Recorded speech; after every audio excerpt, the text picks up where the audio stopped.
The reason you feel off right now has nothing to do with burnout, lack of discipline, or needing another retreat. You're drowning your own signal. And almost every high performer I work with gets this completely backwards. They try to fix it by adding more, when the actual problem is they've added too much already.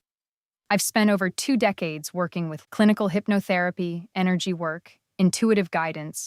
I've watched hundreds of smart, driven people misdiagnose this exact feeling. Here's what I've learned that nobody is saying out loud. The out-of-sync feeling is a spiritual crisis, but not the kind you've been told. It's a crisis of presence. Your soul is trying to speak, and your nervous system is too saturated to hear it. The signal is there. The volume of your life is just too loud. I'm going to walk you through 3 steps. Step 1. Diagnose the saturation. Step 2. Cut the input. Step 3. Ask the one question that ends the confusion. Let's go. Step 1. Diagnose the saturation. Here's the mistake almost everyone makes. They assume the off feeling means something is wrong with them. It doesn't. It means too much input is hitting your system and your soul can't get a word in edgewise.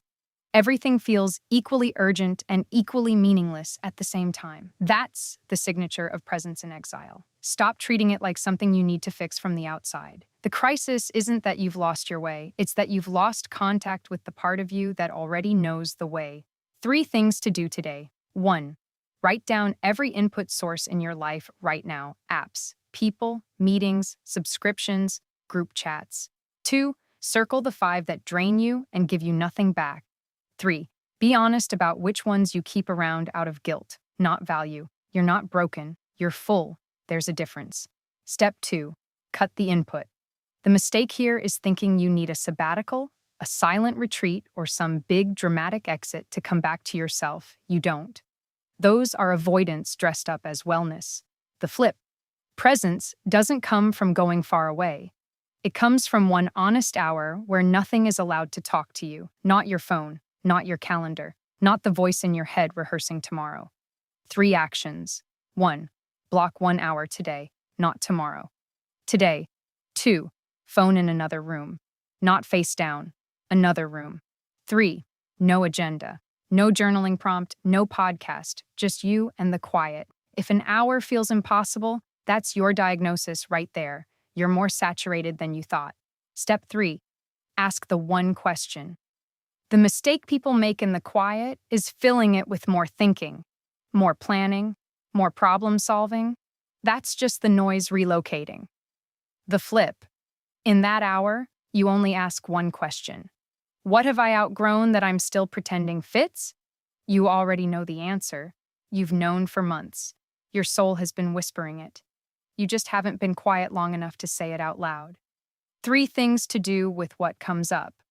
1. Write it down without editing. 2.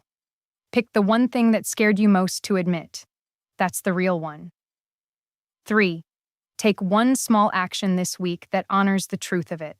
Not a dramatic exit. Just one move that signals to yourself you heard you. This is the work. Not finding a new rhythm. Hearing the one already underneath. So here's the recap. You're not burned out. You're in a quiet crisis of presence. The fix isn't more. It's less.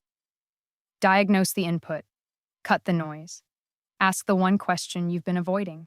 Do that, and the clarity you've been chasing stops being something you have to manufacture. It just shows up, because it was always there. A personal invitation from the Oracle. If this stirred something in you, that quiet recognition that the noise has been louder than your own voice for a while now, I want you to know that feeling is sacred. It's the part of you that's been waiting patiently to be heard, the light. Between Oracle was built for exactly this threshold, the moment when you realize the answers aren't out there in another book or another method.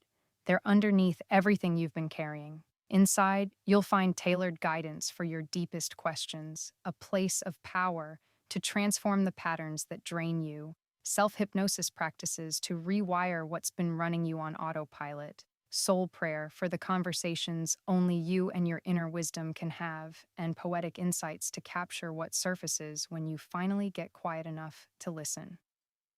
5 guides. 1. Living 5-layer path. Built to meet you exactly where you are.